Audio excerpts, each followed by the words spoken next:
श्री कृष्ण कहते हैं, धर्म केवल कर्म से होता है। कर्म के बिना धर्म की कोई परिभाषा नहीं होती है। श्री कृष्ण के अनुसार अहंकार करने पर इंसान की प्रतिष्ठा, वंश, वैभव तीनों ही समाप्त हो जाते हैं तथा मैं सभी प्राणियों के हृदय में स्थित आत्मा हूँ। मैं सभी प्राणियों का आदि, मध्य और अंत भी हूँ तथा श्री कृष्ण भगवान कहते हैं कि समय कभी नहीं रुकता। आज यदि बुरा चल रहा है तो कल अवश्य अच्छा आएगा तथा इसी प्रकार मैं श्रेष्ठ हूँ, यह आत्मविश्वास है। लेकिन सिर्फ मैं ही श्रेष्ठ हूँ, यह अहंकार है तथा श्री कृष्ण भगवान के अनुसार प्रेम सदैव का माफी मांगना पसंद करता है और अहंकार सदैव माफी सुनना पसंद करता है। मनुष्य का जीवन केवल उसके कर्मों पर चलता है। जैसा कर्म होता है वैसा उसका जीवन होता है।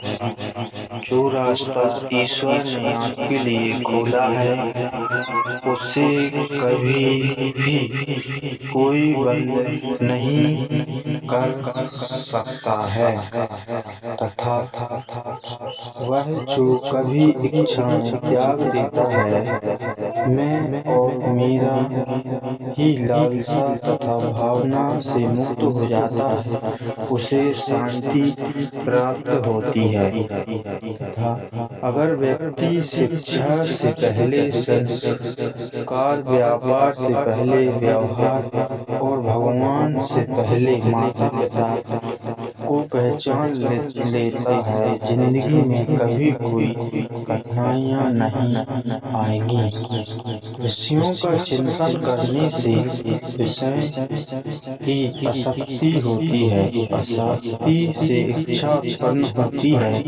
और इच्छा से क्रोध होता है, क्रोध से सम्मोहन और अविवेक उत्पन्न होता है तथा श्री कृष्ण भगवान कहते हैं कि मेरे लिए ना कोई घृणित है और ना ही कोई प्रिय, ना कोई निर्धन और ना ही कोई धनी। बस जो व्यक्ति भाव से साथ मुझे याद करते हैं, मैं उनका हूँ और वो मेरे हैं तथा इसी प्रकार जो हुआ अच्छा हुआ, जो होगा अच्छा होगा।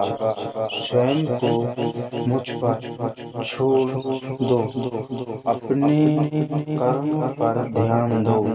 कर्म जैसा जो पाप रहित हो, मोहग्रस्त होकर अपने कर्तव्य पथ से हट जाना मूर्खता है, क्योंकि इससे ना तो तुम्हें स्वर्ग की प्राप्ति होगी और ना ही तुम्हारी कीर्ति बढ़ेगी।